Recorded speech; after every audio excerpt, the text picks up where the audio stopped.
Hatumai mzima. Na leo katika story selling ya leo ikiambatana na uuzaji wa mwamvuli.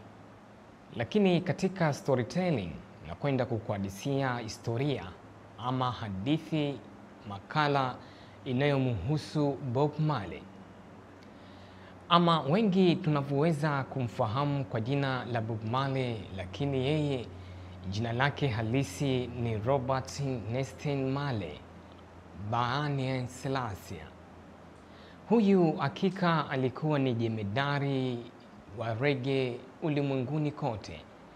Aliweza kutumia sauti yake na nyuzi zake za gita katika kupambana na kupinga vita dhidi ya ubaguzi wa rangi pamoja na kutetea maslahi ya mtu mweusi. Lakini pia aliweza kuchagiza masuala ya kidemokrasia ya haki na kweli, na huku akiweza kuhimiza vijana kuweza kujitoa katika mageto na kuanza kupambana kwa ajili ya maisha yao. Kwani Robert Nesta Marley alizaliwa katika vijiji vya Nile Mills katika jimbo la St. Annas linalopatikana nchini Jamaica.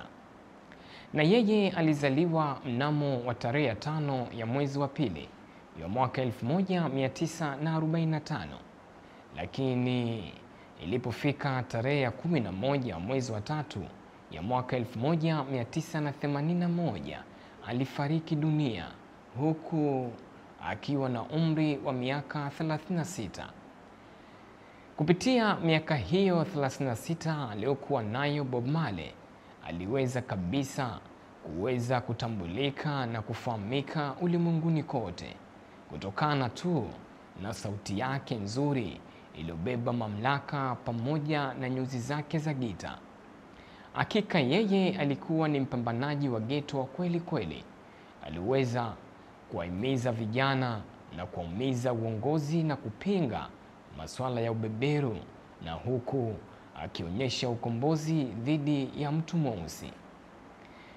Lakini usichokijua Bob Marley, yeye historia yake ama safari yake ya muziki ilianza akiwa na kijana aliyefahamika kwa jina la Desmond Dekker. Desmond Dekker yeye ndiyo mtu wa kwanza kabisa aliweza kumshawishi na kumshauri Bob Marley kujiunga katika swala zima la muziki. Na safari hiyo ilikuja pale wakiwa vijana hao wawili walivyokuwa hapo katika kazi ya kuchomelea, yani welding, na hapo waliweza kurusha sauti za huku na kule, huku wakiweza kujifurahisha kwa nyimbo nzuri walizoweza kuzitunga na kuziandaa wenyewe. Lakini siku moja baadaye, kijana Desmond Dekker aliweza kuingiwa na cheche katika jicho lake, na hiyo ndio ilikuwa safari ya ndoto ya uchomeleaji ya bwana Desmond Dekker kuweza kufifia na kutoweka kabisa, na kuamua kuachana na kazi hiyo na baadaye kwenda kujiunga na kazi ya muziki.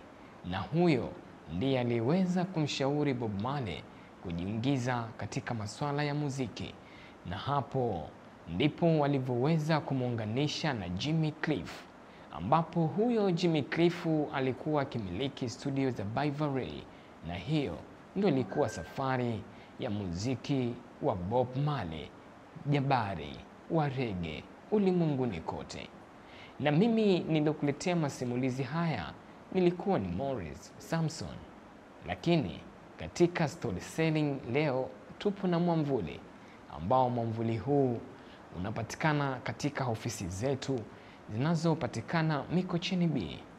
Utakuja tukuuzie mwamvuli huu kwa bei iliyokuwa safi, nzuri, rafiki, ambayo itakufanya wewe uweza kupata mwamvuli huu kwa ajili ya maandalizi mazuri na ya kupendeza ya content zako.